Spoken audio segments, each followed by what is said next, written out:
my name is Nehal Vashne. I belong to Bennett University, and today I am going to talk about the topic round robin scheduling in operating system. So basically first I would like to tell that this scheduling got its name from the swing a merry-go-round, which because the process is kind of similar of this algorithm. In this algorithm, we follow a circular queue in which the processes terminate one by one accordingly. In this scheduling, we follow a time sharing system. That is, it is not necessary that a process is first fully completed and only then it terminates. And in this, the time is divided between various processes, which is also known as multiplexing, using the idea of time quantum, which is fixed. Now the benefit of this scheduling is that now the smaller processes have to no longer wait for the larger processes to finish first. Rather, the smaller processes can now be terminated one by one before the larger processes. Now I would like to take an example to make you understand the functioning of round robin. I have taken 5 processes, that is P0, P1, P2, P3 and P4. Now the arrival time of P0 is 0, P1 is 1, P2 is 2, P3 is 3 and P4 is 4. The burst time is 5, 3, 1, 2 and 3. Now we will maintain a Gantt chart for solving this question. The time quantum taken for this question is 2. So at arrival time 0, we can see that there is only P0 in the system. So we will mention P0 first in the Gantt chart. The burst time is 5, but since the time quantum is 2, so P0 will come out at 2 and then it will wait for its next turn in the waiting queue. But at 2 we can see that already P1 and P2 have also arrived. So P0 will now be waiting after P1 and P2. So after P0 we will write P1. The burst time of P1 is 3.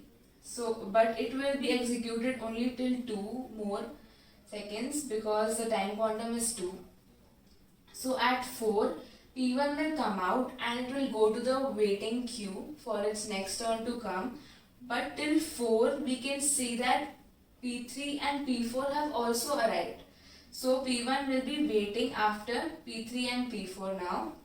After P1 we have P2.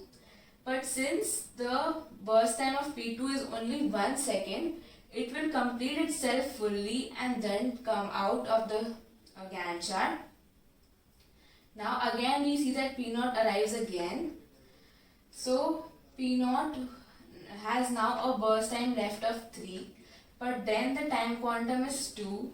So P0 yet again has to come out of the Gantt chart after 2 seconds and wait in the waiting queue for its final turn to come. So it will be waiting after P1 now. After P0 we have P3. So we will write P3. Now the burst time of P3 is 2, which is exactly same as the time quantum. So P3 will finish itself completely and then come out of the Gantt chart. And after P3 we see that there is P4 in the queue. So we will write P4. But the burst time of P4 is 3. So it will come out of the Gantt chart and then again wait for its next turn to come. After P4 we have again P1, which will now finally complete itself and terminate. Similarly P0 will also terminate and P4 will also finish and terminate. Now we have to calculate the turnaround time and the waiting time for these processes.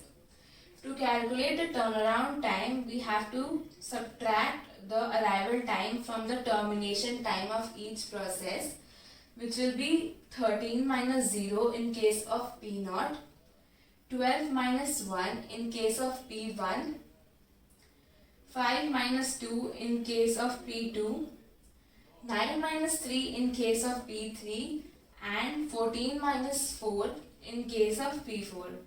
Now for the waiting time, we have to subtract the burst time from the turnaround time that we just calculated, which will be 13 minus 5 in case of P0, 11 minus 3 in case of P1, 3 minus 1 in case of P2, 6 minus 2 in case of P3 and 10 minus 3 in case of P4. So this is how we will solve a question of round robin. I hope you understood the concept. Thank you for watching the video.